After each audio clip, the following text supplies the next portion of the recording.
Could Perez lose second place to Hamilton at this pace? Isha, what do you think?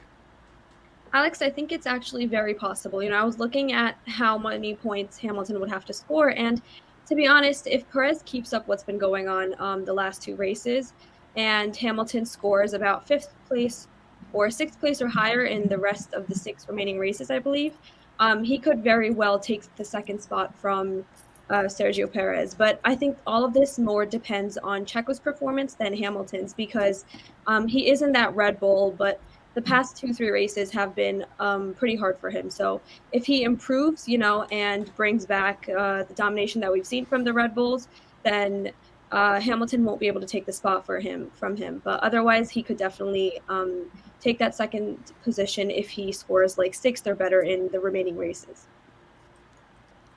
I don't even know if he has to do that. I think we're going to talk about it later in this segment here. But the Red Bull, like you said, Isha, is so far ahead of the rest of the pack, whereas the Mercedes right now has to compete with the Ferraris and the McLarens and one of the Aston Martins, I suppose. Again, we'll get to that a little bit later. But I just feel like there's so much competition, including from Lewis Hamilton's own teammate George Russell, that it's going to be harder for him to maximize that performance every weekend. Whereas if Checo can just go out and not do what he did this weekend and just have a relatively clean race and finish second or third, get on the podium, that's all he needs to do. He still has a full race, more than a full race over Lewis Hamilton there for the second place battle. We can see there on the screen. I know we say that he's still in the championship hunt mathematically. We all know it's only a matter of time before Max Verstappen becomes a triple world champion here. But I think that as long as Checo can avoid having absolute disasters like he had this weekend, and believe me, this weekend was an absolute disaster, but as long as he can avoid having too many of those in these last six races here, I think he'll be able to hang on to second place in the standings.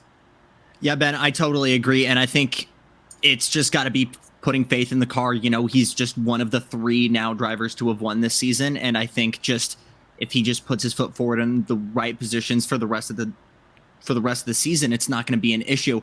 The real question is, will it be Hamilton who's going to be necessarily a threat to him? And I struggle to think Mercedes has a competitive enough package to bring the fight. You look at Ferrari, who's maybe been able to recover strategically, have been putting on more and more consistent performances. And I think absolutely Carlos Sainz especially has the biggest chance of maybe taking that spot from Checo.